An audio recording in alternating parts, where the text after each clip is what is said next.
Bonjour à tous, nous voici à la manade de Chabalier pour le 4e épisode de la Camargue sous tous ses angles. Dans celui-ci, nous allons parler de l'histoire de la manade.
Bonjour Claude, bonjour Manon. Merci de nous recevoir dans votre manade. Je voudrais savoir quand a été créée la manade. Alors, la manade a été créée en 1996 et donc l'année prochaine, nous allons fêter nos 30 ans. La manade va fêter ses 30 ans l'année prochaine. C'est sûr que rien n'a été facile pour arriver aujourd'hui où nous en sommes, loin de là. C'est bon,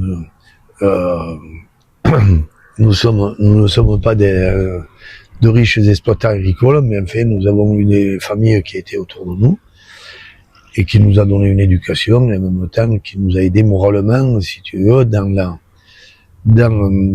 cette fabrication et cette organisation de manade. Donc, en même temps, l'année prochaine, donc, normalement, ça sera le 6 avril que je vais fêter l'anniversaire de la manade, et je vais en profiter en même temps pour fêter le mien, puisque j'aurai les 3/4 de siècle, c'est-à-dire en 75 ans. Voilà, donc je vais organiser une journée où vous serez bien sûr conviés, et déjà vous êtes conviés en le sachant à l'avance devant tout le monde. Le 6 avril, c'est le lundi de Pâques. Voilà. Donc ici, j'organiserai une réception où tous les amis, tout le monde que je côtoie et que ce soit des clubs taurins, que ce soit les organisateurs, que ce soit des amis, les gardiens de la manade, mes confrères manadiers, disons, seront conviés, bien sûr, à cette journée du 6 avril. Quelles sont tes principales activités? Alors, pour moi, le travail de manadier est un travail pour moi à part entière. Bien sûr avec une finalité vers la course camarguaise, mais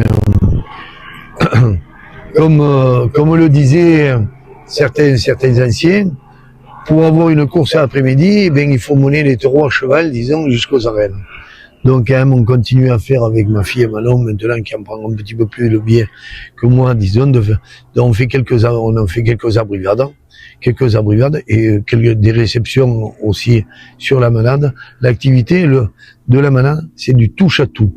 De la sélection, de la naissance, jusqu'à, malheureusement, à l'abattoir ou à la vente à des confrères, des bêtes. Mais sinon, on fait tout. Voilà. Mais tout mesuré. Voilà. Quelles sont tes origines? Mes origines, disons, sont parties, disons, au départ, d'Henri Aubanel. Quand je suis parti de chez Henri Aubanel, où j'ai passé 25 ans de gardien à co-diriger avec Daniel Guiraud cette manade, Monsieur Aubanel m'a donné une paire une paire de vaches et en même temps un taureau d'abrigade. Et j'en suis fier, disons, de le dire et encore de le remercier, de remercier la famille. En même temps, j'avais fait des acquisitions à la manade de la Galère. En même temps, j'ai fait des acquisitions à la manade Laurent, pour rester toujours dans le panel des mêmes origines, et à la manade Rouquette. Voilà. Donc mes origines le tournent autour de ça. Voilà.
Moi, je t'ai connu surtout avec les vaches cocardières, Reynouzi, tout ça.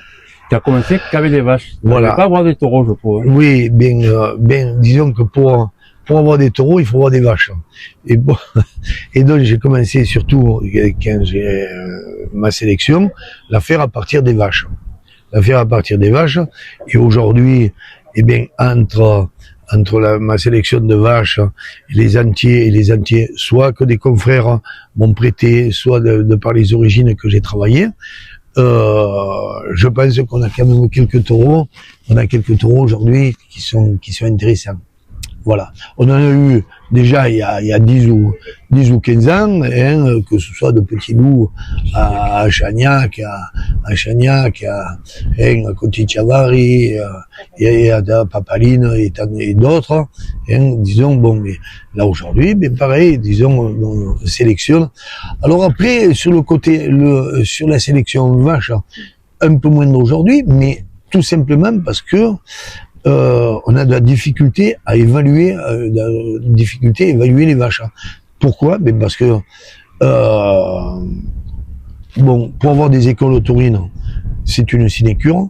Pour avoir des courses, disons d'entraînement ou comme ça, c'est difficile. Donc, si on veut vraiment faire une bonne sélection sur les vaches eh bien, il faut que le soit entraîné, il faut les évaluer, il faut les voir. Et là, souvent, quand il y a l'assemblée générale du trophée des vaches cocardières, que je remercie de leur existence, je le dis, il faudrait que la fédération de la course camariaise fasse quelque chose dans ce sens-là. Tout d'abord, disons, dans les écoles taurines, eh bien, qu'il y ait une répartition identique pour toutes les manades. Et également aussi sur les courses de ligue. Parce que bon, ben, tout le monde est plus ou moins bien placé, tout le monde est bien par les relations qu'on peut avoir. Et pour moi, personnellement, bon, je fais quelques courses d'école taurine, mais pas suffisamment pour arriver à évaluer les taureaux et les vaches. Après, j'aimerais que tu me parles de Papalino. Papalino. J'ai aimé ce taureau. Ouais, mais Papaline, d'abord, si je l'appelais Papaline, c'est justement par respect à monsieur Henri Aubanel que l'on appelait Papaline, tout d'abord. Donc c'était un taureau qui était quand même très spectaculaire, qui a à peu près foulé toutes les pistes. Et donc en même temps, il avait son binôme avec lui, c'était Cotichavari, qui était aussi très très spectaculaire. Ils étaient tous les deux du même âge, de même aux origines de père. Et malheureusement, Cotichavari, dans un touril, il s'est cassé la jambe dans un touril, et donc j'étais obligé, disons, de m'en séparer afin de le tuer. Et Papaline, bon, mais il a fait sa dernière course dans les arènes de Palavas, où il a failli croquer en même temps Amine Chicane. Et donc, ça a été, pour moi, c'était un de mes meilleurs taureaux avec Petit Loup. Voilà. Et il sortait second. Il m'avait expliqué qu'il sortait second parce qu'il a courait beaucoup. Oui. Qu'il soit plus rasoté. Voilà. Et il courait beaucoup. Bon, le temps pour arriver à se fixer, c'était un peu plus difficile. Et puis, en même temps, vous savez, Laurent, des fois, quand on est manadier, comme je le suis et comme tant d'autres, eh bien, on passe par où les chats s'étranglent. Et donc, si le taureau aurait peut-être mérité des fois d'être 5e, mais bon, eh bien, pour arriver à le louer, eh bien, on préfère le louer 2e ou des fois 1er, faire un 1er que de rester à la maison. Voilà. Et pourtant, chaque fois, il a tiré son épingle du jeu, il a tout le temps, que ce soit dans les arènes de Lunel, que ce soit dans les arènes de Nîmes, que ce soit dans les arènes du Gros du Roi, voilà. Il a gagné quand même quelques trophées. Disons un peu de ses espoirs, que ce soit de Joffre, que ce soit de Tito. Ça reste quand même, surtout Joffre, disons, un taureau qui est dans le spectaculaire. Malheureusement, il n'a qu'une corne. Voilà. Il n'a qu'une corne, donc c'est quand on l'a bistourné, disons, il s'est cassé la corne, et donc je l'ai gardé en tant que tel. Et Tito, qui est en même temps, que je dirais qui est plus dans un classique, mais ils ont encore dans l'apprentissage, parce que tous les deux, ils ont 7 ans, ils sont encore dans l'apprentissage, disons, pour s'améliorer. Mais déjà cette année, ils me terminent la saison vraiment tous les deux bien. Là, j'ai un espoir aussi, même temps dans les sentiers, que je présenterai, disons, le 1er octobre, disons, aux Arènes des Saintes dans les courses de Tao.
Bonjour Manon, et toi, quel est ton rôle dans la manade?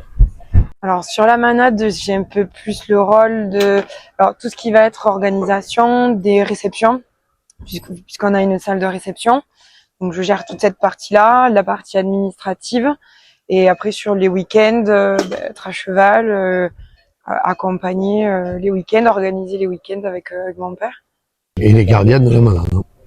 Et les gardiens de la manade, que l'on remercie, disons d'être là le plus souvent possible pour nous donner la main, parce que sinon ça serait impossible. À deux, on ferait des choses, mais on ne pourrait pas mener des abris. Ouais.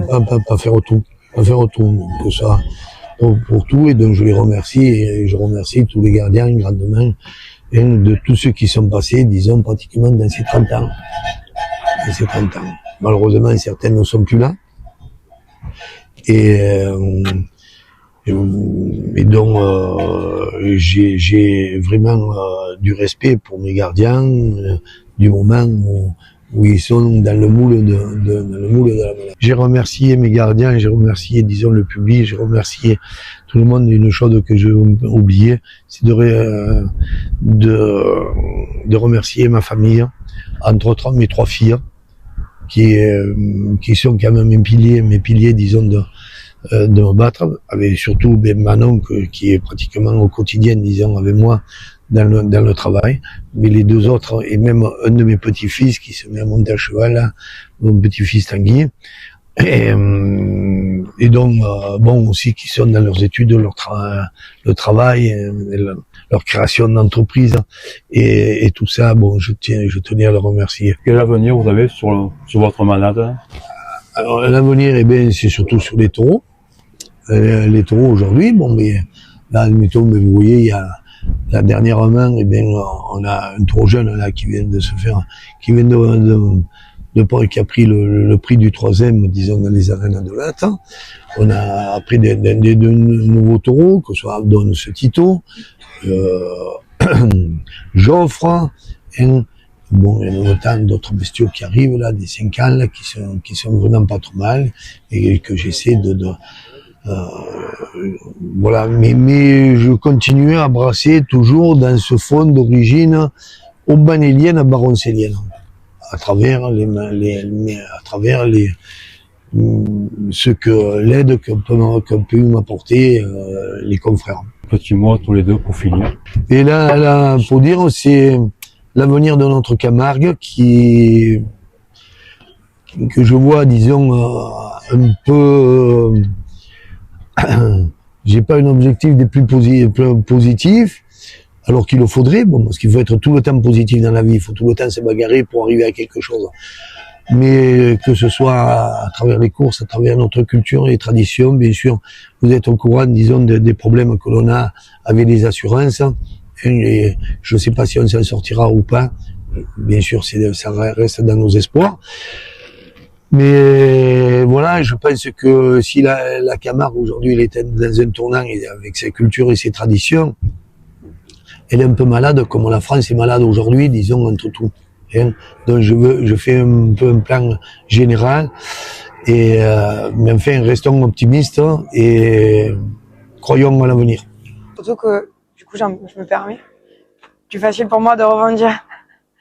C'est que je pense que pour qu'on arrive à perdurer sur les années à venir, c'est déjà la notion de respect, que ce soit une notion qui doit être importante et respectée par tout le monde, et pour que justement, c'est pas que les manadiers qui font qu'on a des fêtes de village. Alors oui, c'est nous qui élevons des taureaux, c'est nous qui les amenons dans les arènes et dans les villages, mais pour que ça perdure, pour justement pallier à ce problème avec les assurances, c'est qu'il faut que tout le monde se responsabilise et il faut que tout le monde se respecte. Que ce soit pour les jeunes qui viennent suivre des longues, ou les moins jeunes, parce qu'il y en a qui aiment toujours ça, mais comme dans les arènes, il faut qu'il y ait un respect qui soit total entre les uns et les autres, toujours dans la bienveillance, et comme ça, je pense qu'on pourra arriver à faire face à nos détracteurs. On a, c'est vrai, entre moi, ma fille, bien qu'elle a eu son éducation à travers moi, mais on a quand même des conflits de génération. On a quand même un conflit de génération où nous, notre éducation, on l'a faite où on n'était pas servi sur un plateau d'argent. Alors qu'aujourd'hui, bien, tous les enfants ou les gardiens, ou comme ça, et on leur a tout apporté sur un plateau d'argent. Et donc, ils sont excessifs, pas tout le temps, pour qui que ce soit, je parle des gardiens comme toute personne, et comme les aficionados, dans le respect, disons, du culte du taureau, le respect de l'homme également, le respect de l'homme. Voilà. Moi, j'ai tout le temps été admiratif devant les manadiers qui s'appellent Henri Aubanel, qui s'appellent les gardiens comme Jacques Espédy, que ce soit Henri Laurent, que ce soit les Jean Lafont, que ce soit tout. Il y avait un profond respect. Aujourd'hui, c'est quand même beaucoup banalisé. Mais bon, je vous remercie. De rien, Lolo. Merci, Fabrice et Laurent, disons, de votre visite à la malade. Nous voici à la fin de cet épisode. Nous voulons remercier Claude et Manon de nous avoir reçus. Nous voulons remercier aussi Brigitte Abric, Dylan Reversa, la fille des Biocibo, 100% Bio et Vincent Mag pour les images. Et pour les photographes, Lou Gary, Brigitte Miscoria, JP Camargue, Poum Loïc et Gaëtan Calimero. Nous vous retrouvons pour un nouvel épisode.